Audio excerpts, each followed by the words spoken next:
Now, Honorable Prime Minister.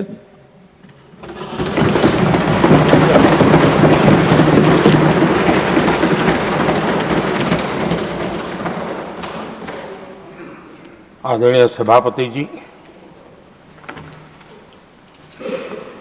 एक ऐसा अवसर है जो हमें इस सदन में हर 2 वर्ष के बाद कुछ भावुक पलों में डुबो देता है। इस विशेष अवसर पर आपने मुझे अपनी भावनाएं प्रकट करने के लिए जो अवसर दिया, इसके लिए मैं आपका बहुत बहुत आभारी हूं। आदरणीय सभापति जी, सदन के अंदर अनेक विषयों पर चर्चाएं होती हैं। हर किसी का बहुत ही महत्वपूर्ण योगदान होता है। कुछ खट्टे मीठे अनुभव भी रहते हैं, लेकिन आज जब ऐसा अवसर आता है तो स्वाभाविक रूप से दलगत भावना से ऊपर उठ करके हम सबके भीतर एक समान भाव प्रकट होता है। यार, ये हमारे साथी अब किसी और विशेष काम के लिए आगे बढ़ रहे हैं। यहां से जो साथी विदाई ले रहे हैं, कुछ फिर से आने के लिए विदाई ले रहे हैं और कुछ विदाई के बाद यहाँ का अनुभव लेकर के समाज जीवन में कुछ न कुछ विशेष योगदान के लिए जा रहे हैं। जो जा रहे हैं लेकिन आने वाले नहीं हैं, उनको भी मैं कहना चाहूंगा कि राजनीति में कोई फुल स्टॉप नहीं होता है। भविष्य आपका भी इंतजार कर रहा है और आपका अनुभव, आपका योगदान राष्ट्र जीवन में हमेशा हमेशा बना रहेगा। आदरणीय सभापति जी, इस सदन में जो भी सदस्य माननीय हमारे विदाई ले रहे हैं, कुछ सदस्य ऐसे हैं जिनको शायद उस समय जाने का समय कार्यकाल आएगा जब सदन नहीं चलता होगा। कुछ हैं जिनको ऑलरेडी सदन के दरमियान ही विदाई मिल रही है। लेकिन ये जाने वाले सभी माननीय सांसदों का बहुत ही उत्तम योगदान है, इसलिए लेकिन मैं जरूर कहूंगा, आदरणीय देवगौड़ा जी, आदरणीय खड़गे जी, आदरणीय शरद पवार जी, ये ऐसे वरिष्ठ लोग हैं जिनके जीवन का आधे से अधिक उम्र संसदीय कार्य प्रणाली में गई है और इतने लंबे अनुभव के बाद भी सभी नए सांसदों ने सीखना चाहिए वैसे समर्पित भाव से सदन में आना, जो भी हमसे उनसे बन सकता है उतना योगदान करना, यानी समाज में से जो जिम्मेवारी मिली है उसके प्रति पूरी तरह समर्पित रहना, ये इन सब वरिष्ठ लोगों से हम जैसे सबको सीखने जैसा है और मैं उनके योगदान की भूरी भूरी सराहना करूंगा, क्योंकि इतना लंबा कार्यकाल छोटा नहीं होता है, बहुत महत्वपूर्ण है। उसी प्रकार से हमारे उपसभापति जी हरिवंश जी विदाई ले रहे हैं। हरिवंश जी को लंबे समय तक इस सदन में अपनी जिम्मेवारी निभाने का अवसर मिला है। बहुत ही मृदुभाषी, सदन को चलाने में सबका विश्वास जीतने का निरंतर जिन्होंने प्रयास किया, और मैंने देखा है कि संकट के समय ज़्यादातर उपसभापति के ही जिम्मे आ जाता है कि भाई आप संभाल लेना जरा, तो उनको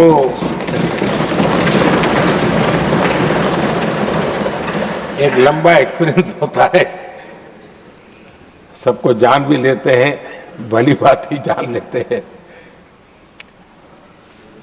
लेकिन उनका भी योगदान। और जब भी, और मैंने देखा कि जब सदन का समय नहीं होता है तो देश के कोने में कहीं न कहीं वो यूथ के साथ मिलना जुलना, देश की परिस्थितियों के संबंध में उनको अवगत कराना, उनमें एक देश के प्रति संवेदनाएं पैदा करने का वो निरंतर काम। वे कलम के धनी तो है ही हैं, लेकिन कर्म कठोर के नाते भी मैं कहूंगा कि उन्होंने भारत के हर कोने में जाकर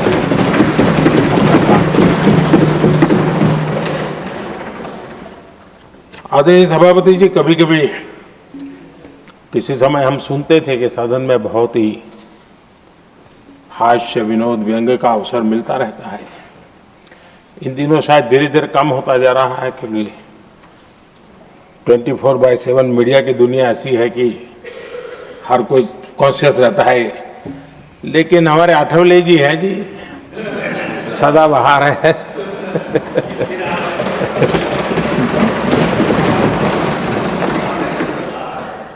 आठवले जी जा रहे हैं, लेकिन यहाँ पर किसी को खोट महसूस नहीं होगी, वो व्यंग्य विनोद भरपूर परोसते रहेंगे।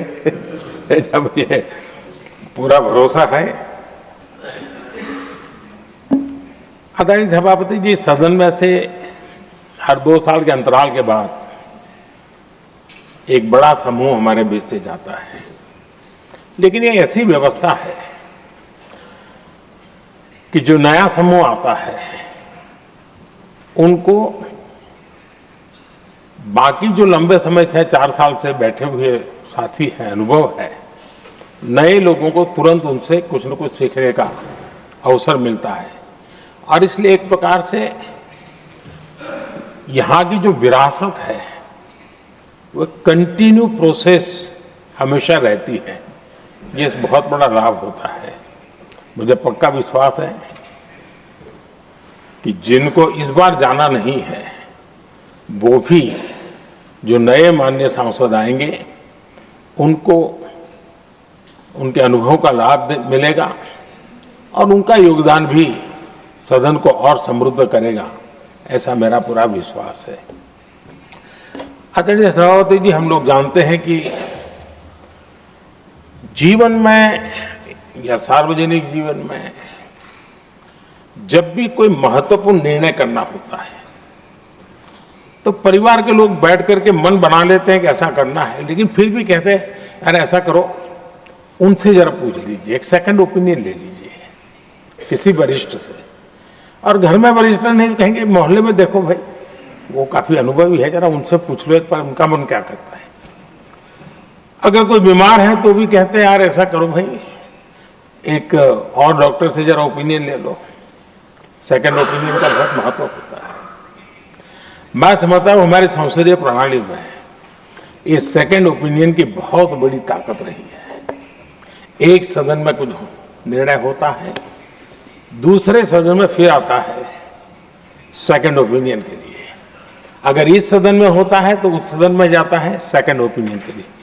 और ये सेकंड ओपिनियन उस सारी बहस को, उस सारे निर्णय प्रक्रिया को एक बहुत बड़ा नया आयाम दे देती है। और वो मैं समझता हूं कि हमारी निर्णय प्रक्रिया को समृद्ध करती है। तो इसलिए सदन में जो माननीय सांसद बैठते हैं उनके लिए एक खुलापन रहता है कि भाई चलो इस सदन में नहीं तो उस सदन में एक अच्छा ओपिनियन नया आएगा, उस सदन में नहीं तो इस सदन में एक नया ओपिनियन आएगा। तो ये सेकंड ओपिनियन ये हमारे लोकतंत्र में एक बहुत बड़ा कंट्रीब्यूशन है, जो जिस विरासत को हमें संभालना, हमारे जो माननीय सांसद विदाई ले रहे हैं उनका तो योगदान रहा ही है और इसके लिए भी मैं उनका साधुवाद करता हूं। आदरणीय सभापति जी,